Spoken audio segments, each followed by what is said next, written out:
jogador de futebol, candidato à presidência da República e um imóvel avaliado em 10 milhões de reais. Vamos conversar sobre a fofoca entre o Richarlison e o Flávio Bolsonaro.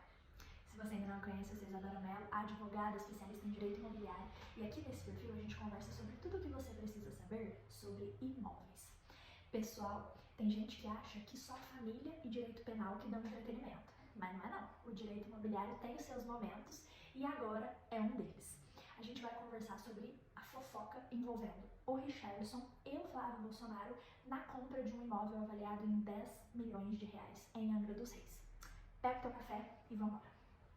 Gente, pra gente começar, antes de tudo, a gente precisa de dois conceitos básicos do direito: o conceito de posse e de propriedade.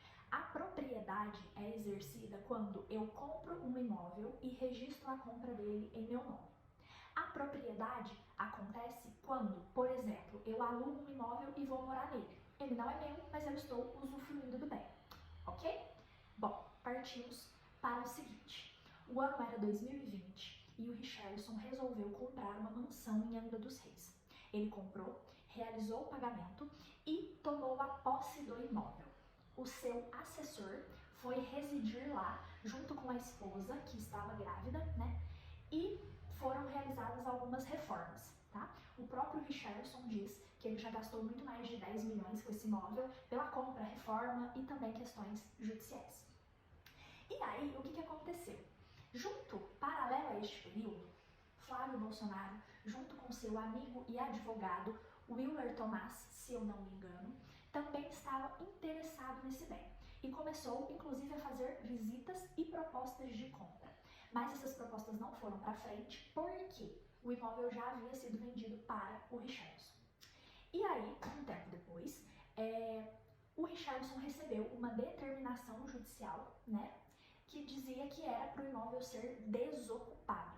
E essa determinação judicial foi cumprida. Tanto é que o assessor e a sua esposa, grávida, desocuparam o imóvel. Mas por que teve essa determinação judicial? Porque surgiu um processo que é intitulado de ação de reintegração de posse, ou seja, para retomar a posse, lembra? E quem estivesse no imóvel deveria sair, pois a posse daquele imóvel estava sendo discutida. Mas estava sendo discutida por quem?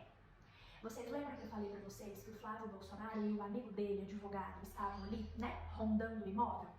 Então, esse advogado, né, o Willer, era sócio de um outro advogado que é sócio e proprietário de uma empresa chamada M Locadora, se eu não me engano. E esta empresa estava alegando, né, que comprou em 1968 o direito de posse daquele imóvel. E ela alega no processo, né, entre outras coisas, que a posse é deles. Desta forma, né, a posse que estava sendo exercida pelo Richarlison ali naquele imóvel, ela é irregular. Bom, temos uma decisão no processo? Não, o processo ainda está em andamento.